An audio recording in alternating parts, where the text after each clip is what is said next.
প্রশ্নটি করুন। শুভ সন্ধ্যা সবাইকে। আমার নাম আদিত্য, আর আমি চেন্নাইয়ে ইঞ্জিনিয়ারিংয়ে শেষ বর্ষের ছাত্র।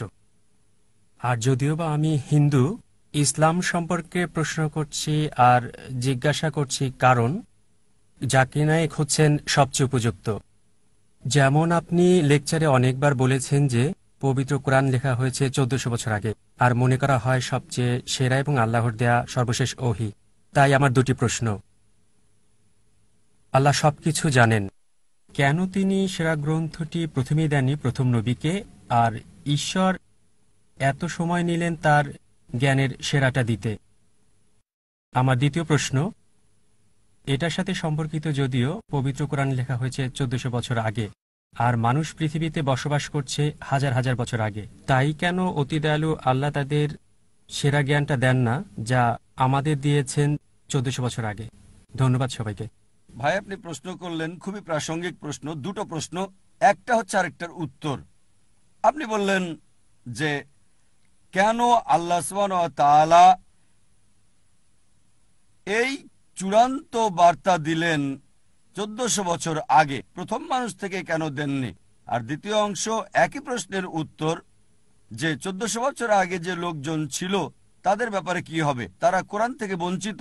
আল্লাহ যদি অতি দয়ালু, অতি মহান, অতি ক্ষমাশীল হন, তাহলে 1400 বছর আগের লোকজন কি বঞ্চিত হয়নি? খুবই ভালো প্রশ্ন করেছেন। আপনার প্রশ্নের উত্তরে বলছি, আমার ছেলে আমাকে বলল, আব্বা, বাবা, তুমি চাও আমি ডাক্তার হই, তাহলে কেন নার্সারিতে প্রথম শ্রেণীতে, দ্বিতীয় শ্রেণী, তারপরে স্কুল কলেজে ভর্তি করালে আমাকে বলো তো, সরাসরি মেডিকেল কলেজে ভর্তি করালে না কেন? যদি আমার ছেলেকে ডাক্তার বানাতে চাই, আমি সরাসরি তাকে মেডিকেল কলেজে ভর্তি করাতে হবে না। প্রথমে তার জন্য ক্ষেত্র তৈরি করতে হবে। প্রথমে সে প্রি প্রাইমারি স্কুলে যাবে, তারপর স্কুলে যাবে, স্ট্যান্ডার্ড 1, এভাবে স্কুল পাশ করবে, তারপর হাই স্কুলে যাবে, তারপর কলেজ যখন যোগ্যতা অর্জন করবে তখন মেডিকেল কলেজে যাবে সে। একইভাবে সর্বশক্তিমান আল্লাহ, যিনি অদৃশ্য জ্ঞানের মালিক, যার সকল কিছুর জ্ঞান আছে, মানব জাতির ব্যাপারে যিনি জানেন, তাই এটা বলা হয়েছে পবিত্র কোরআনে সূরা রাদ অধ্যায় নম্বর 13 আয়াত নম্বর 38। আল্লাহ বলেন, কিতাব দেওয়া হয়েছে প্রত্যেক যুগে, প্রত্যেক সময়ে। কোরআনের 4টার নাম বলা হয়েছে, তাওরাত, জাবুর, ইনজিল এবং কোরআন। অনেক কিতাব নাজিল করা হয়েছে। প্রথম কিতাব নাজিল করেছেন কারণ সর্বশক্তিমান আল্লাহ জানতেন যে মানব জাতির আরো উন্নতি করতে হবে। যদি সেই সময় কোরআন নাজিল করতেন, সেই প্রথম সময়ে আমাদের আদি পিতা আদম আলাইহিস সালামের সময়, তিনি জানেন যে মানুষ এটা বহন করতে পারবে না। এ কারণে যে কিতাব কোরআনের আগে এসেছে, মানে ইনজিল, এখন হলো বাইবেল, যদিও আমরা বাইবেলকে ইনজিল বলে মনে করি না, তবে বাইবেলের কিছু অংশ হয়তো ঈশ্বরের বাণী। এটা বলা হয়েছে বাইবেলে গসপেল অফ জন অধ্যায় নম্বর 16 অনুচ্ছেদ 12 থেকে 14। যিশু আলাইহিস সালাম বলছেন, আমার অনেক কিছু বলার আছে, এখন তোমরা তা সহ্য করতে পারবে না। যখন সত্যের আত্মা আসবে, সে তোমাদের সত্যের পথ দেখাবে, তোমাদের আশার পথ দেখাবে, আমাকে সম্মানিত করবে। তা যিশু আলাইহিস সালাম জানতেন।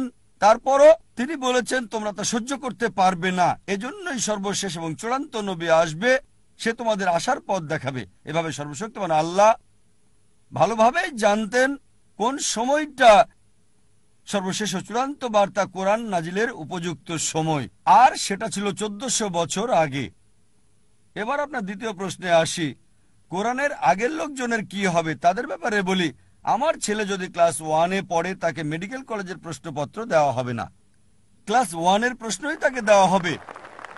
যদি হাই স্কুলে যায়, হাই স্কুলের প্রশ্নই তাকে দেওয়া হবে, তারপর জুনিয়র কলেজ। ঠিক একইভাবে সর্বশক্তিমান আল্লাহর মূল বার্তা সব গ্রন্থেই, সব কিতাবে, প্রথম থেকে শেষ কিতাব কোরআন পর্যন্ত একই, অর্থাৎ এক আল্লাহকে বিশ্বাস করতে হবে, একমাত্র তাঁরই ইবাদত করতে হবে।